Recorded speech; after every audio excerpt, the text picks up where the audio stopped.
Brother Siddhartha Reddy గారితో మీకు ఉన్న బాండ్ చిన్నప్పుడు, ఐ నో ఇప్పుడు ఏం జరుగుతుందో తెలుసు, కాకపోతే చిన్నప్పుడు ఉన్న బాండ్ గురించి. చిన్నప్పుడు అంటే అమ్మ దగ్గరే పెరిగారు ఇద్దరు అన్న తమ్ముళ్ళు, అమ్మ దగ్గరే పెరిగారు. ఎందుకంటే వాళ్ళు డాక్టర్స్, వాళ్ళు ప్రాక్టీస్ చేస్తున్నప్పుడు కొంచెం ఇబ్బందిగా ఉండేది, ప్రొఫెషన్ ఇబ్బందిగా ఉండిందని అమ్మ దగ్గరే పెరిగారు. సో అందరం కలిసి సొంతం తమ్ముడు తమ్ముళ్ళ అక్క అలానే పెరిగాను. ఓకే. ఇప్పుడు డిఫరెన్సెస్ వచ్చాయి అంతే. ఎలా వచ్చిందండి డిఫరెన్సెస్ మీకు? అంటే మామూలుగా డిఫరెన్సెస్ అంటూ నేను చదువుకున్న టైంలోనే వచ్చాయి. ఎందుకంటే పాలిటిక్స్లో నేను రావాలని నేను ఎప్పుడు కోరుకోలేదు.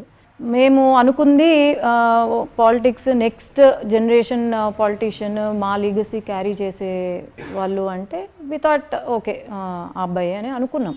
కానీ ఇప్పుడు ఏదో మేము తొక్కేస్తున్నాము, మేమేదో చేస్తున్నాము అని చాలా చాలా మాటలు మాట్లాడుతున్నారు. ఒకటే ప్రశ్న, ఈరోజు మీ కొడుకు కానీ కూతురు కానీ ఏదన్నా తప్పు చేస్తే మీరు ఏం చేస్తారు? ఆబ్వియస్లీ దండిస్తాం, అంతేనా?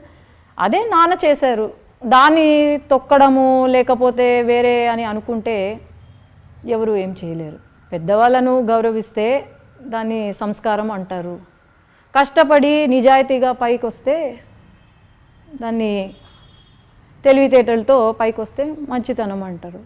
కానీ రెండూ లేనప్పుడు రౌడీలని పక్కన పెట్టుకొని బెదిరించాలి అని చూస్తే ఎవరు బెదిరిపోరు. దానికి ఒక తండ్రిగా దండించారు, కానీ దాన్ని ఒక పెద్ద చిన్న అనే గౌరవం లేకుండా మాట్లాడడం అయితే అది తప్పు. ఇప్పుడు పక్కనోడు ఫ్యామిలీ, ఇప్పుడు ఎవరండి? నా ఫ్యామిలీనే.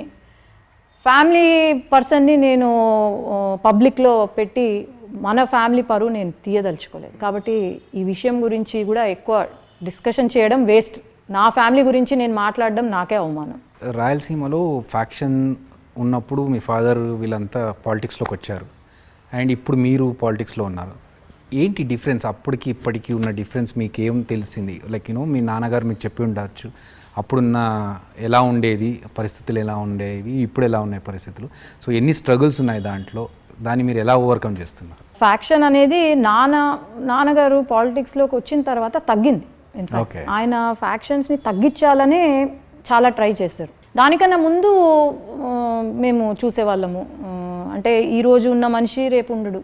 సో అది చూసేవాళ్ళం. కానీ నాన్న వచ్చిన తర్వాత తగ్గింది ఫ్యాక్షన్స్. ఇప్పుడు కూడా ఉంది, ఇప్పుడు కూడా మేము పుట్టి పెరిగాము ఆ ఎన్వైరన్మెంట్లోనే పుట్టి పెరిగాము. కాబట్టి మాకేమి భయం అంటూ ఏమీ లేదు. కొత్త కాదు భయం కాదు, అది ఏమీ లేదు మాకు. ఏంటంటే నేను ఈ ఫ్యాక్షన్స్ ఎంకరేజ్ చేస్తానా లేదా అనడంలో, నేను ఒక డాక్టర్గా నేను ప్రాణాలు పోస్తానే కానీ ప్రాణాలు తీసే గుణం నాకు లేదు. నన్ను నమ్ముకున్న వాళ్లకు నేను నా ప్రాణాలే నేను సాక్రిఫైస్ చేస్తానేమో కానీ ప్రాణాలు తీసే ఇది నాకు లేదు. కాబట్టి ఫ్యాక్షన్ అనేది ఐ డోంట్ ఎంటర్టైన్. బట్ మనము దాన్ని ఫుల్ స్టాప్ అయితే పెట్టలేము. So we have to be ready for everything, అంతే. ఎప్పుడైనా అటాక్స్ జరిగాయండి మీ మీద? అటాక్స్ ఏమున్నాయండి? అట్రాసిటీ కేసులు, అనవసరమైన కేసులు పెట్టడమే తప్ప ఏం లేదు. అటాక్స్ జరిగే ధైర్యం ఎవరికి ఉందండి? అంత ధైర్యం లేదు. For more videos like this, subscribe Big TV channel.